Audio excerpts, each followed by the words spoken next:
So he created you in binaries. And he created the animals in binaries. And this is again reiterated in Surah Yasin. سبحان الذي خلق الأزواج كلها مما تنبت الأرض ومن أنفسهم ومما لا يعلمون. So he created everything in binaries. So who's a non-binary? ليس كمثله شيء. So isn't it interesting that people want to be called non-binaries? In other words, they want to be called God.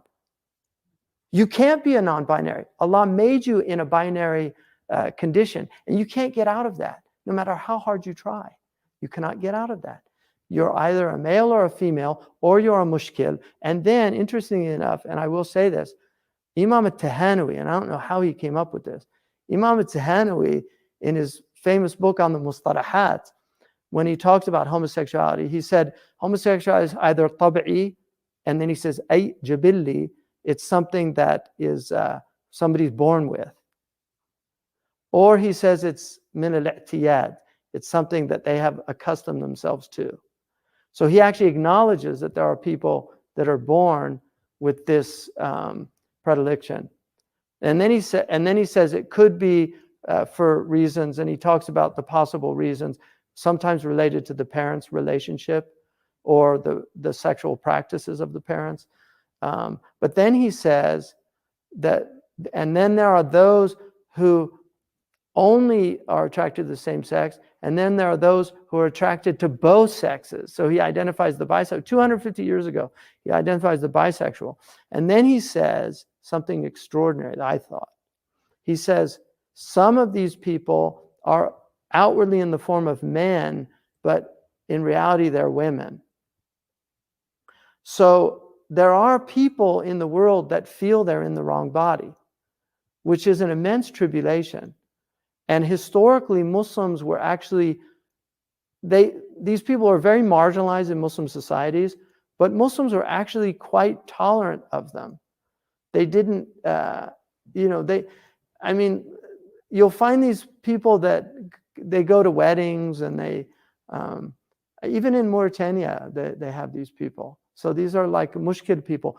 But my point being is that Allah is telling us here that we created you, Allah created us in binaries.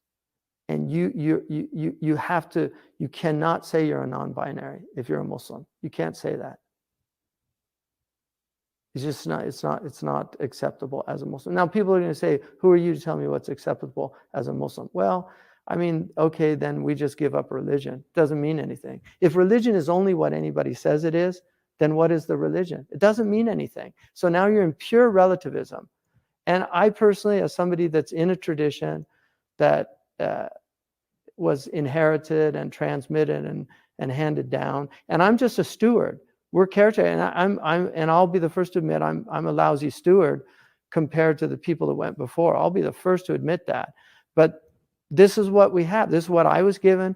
My shuyukh taught me, and then I'm supposed to teach other people, and then people are going to come after me and they'll teach. And then inshallah, it's a great honor to be a link in a chain, but that's all you are. And if you're a weak link, that's tragic for you. But my point is, there is a normative Islam.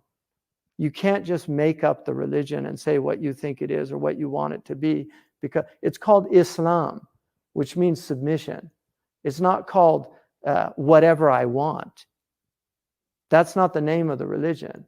It's called Islam. What are you submitting to if you decide what it is? What are you submitting to? I mean, that's a question for people to ask themselves.